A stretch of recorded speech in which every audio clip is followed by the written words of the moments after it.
I turned 80 last winter. 80 sounds heavier than it feels, but I can tell you this, it leaves very little room for pretending anymore. At this age, you either tell the truth about your life or you carry it quietly to the grave. For most of my years, I believed I was right. That's the part that troubles me now. Not that I was cruel, not that I meant harm. I was a decent man by most standards. I worked hard. I paid my bills. I stayed married. I provided. I did what men of my generation were told to do. And I thought that was enough. When you're young, being right feels solid. It feels responsible. It feels strong. I carried that certainty in my chest like a badge. I believed discipline mattered more than softness. I believed respect was earned through obedience. I believed emotions only made things messy. I believed there would always be more time to fix what felt slightly off. There wasn't. These days, my house is quiet in a way I never imagined. Not peaceful quiet, not content quiet, just empty. The kind of quiet that hums in your ears at night, the kind where the refrigerator sounds too loud because there's nothing else. I sit in my chair by the window most mornings, the same chair my wife used to tell me not to wear out. The sun hits the carpet in the same spot it did 30 years ago. Everything looks familiar. Everything feels different. I lost her 3 years ago, Margaret. 52 years of marriage. You'd think that kind of time would prepare you for losing someone. It doesn't. It just makes the silence heavier. When she died, people told me, "At least you had a long life together," as if length and closeness are the same thing. We did have good years, don't misunderstand me. We raised 2 children. We built a home. We took vacations when we could afford them. We laughed. I remember her laugh clearly. It came from deep in her chest, like she couldn't hold it in. But I also remember the evenings she would sit at the kitchen table while I stayed in my study finishing important work. Important work. I was proud of that word. In my 30s, I was climbing. Promotions, recognition, my name on office doors. I told myself I was doing it for my family, and maybe I was, but I was also doing it because it felt good to be admired. When Margaret would ask if I could come to bed earlier, I'd say, "Just 10 more minutes." It was always 10 more minutes. Now I think she was waiting for me to soften. There were signs, small ones. She stopped asking me to join her for afternoon walks. She started going alone. She spent more weekends visiting her daughter by herself. I assumed she understood I was busy. I assumed we had time. Then came the turning point, though I didn't recognize it fully until later. Margaret fell ill quickly. It wasn't a long, drawn-out sickness, just a few months from diagnosis to the end. The doctors used words that sounded clinical and detached. I held on to those words because they felt manageable.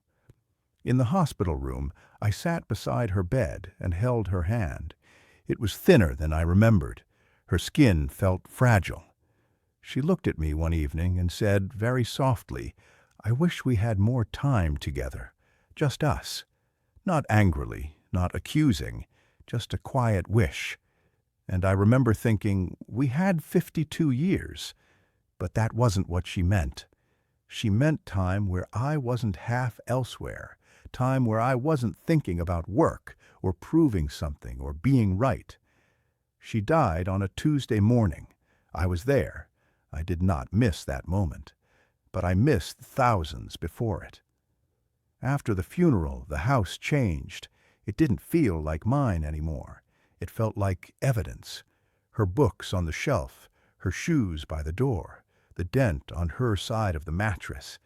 You can't argue with absence. I tried calling my son more often after she passed. I told myself I would do better. I asked about his life. I tried to hold back advice. There was kindness in his voice, but also a carefulness, a distance that had settled over years. You can't repair 40 years of small dismissals in a few phone calls. My daughter visits when she can. She hugs me tightly. I can feel her love, but I also see how her life runs forward without me in it much. That's natural, I suppose, but I can't help thinking how different it might feel if I had been more present when she was young, if I had let her see more tenderness in me, if I had shown her that being right wasn't more important than being close. At 80, you count differently. You don't count achievements anymore. You count remaining seasons, remaining holidays, remaining chances. There are fewer than you think. I used to believe regret was for people who failed, but that's not true. Regret can grow inside a successful life, especially when the success cost something you didn't measure properly. I was not a bad man. I need to say that. I loved my family in the only way I knew how. I believed stability was love. I believed sacrifice was love. I believed correction was love. But love also needs attention. It needs softness. It needs time given freely, not squeezed in after everything else. I thought I was right about what mattered. I was wrong about the order of it. Now my mornings are long. I walk slowly through the house. I make 1 cup of coffee instead of 2. I talk to Margaret sometimes, out loud. I tell her I understand now. I don't know if understanding counts for much at this stage. People assume old age brings wisdom. Sometimes it just brings clarity, and clarity can be painful. If I could go back, and I know I cannot, I wouldn't change my career. I wouldn't undo the hard work. I would simply pause more often. I would sit at the kitchen table longer. I would turn off the television when she wanted to talk. I would let my son win an argument that didn't need winning. I would tell my daughter I was proud of her without adding advice. Small things. That's what life is made of. Not the promotions, not the applause.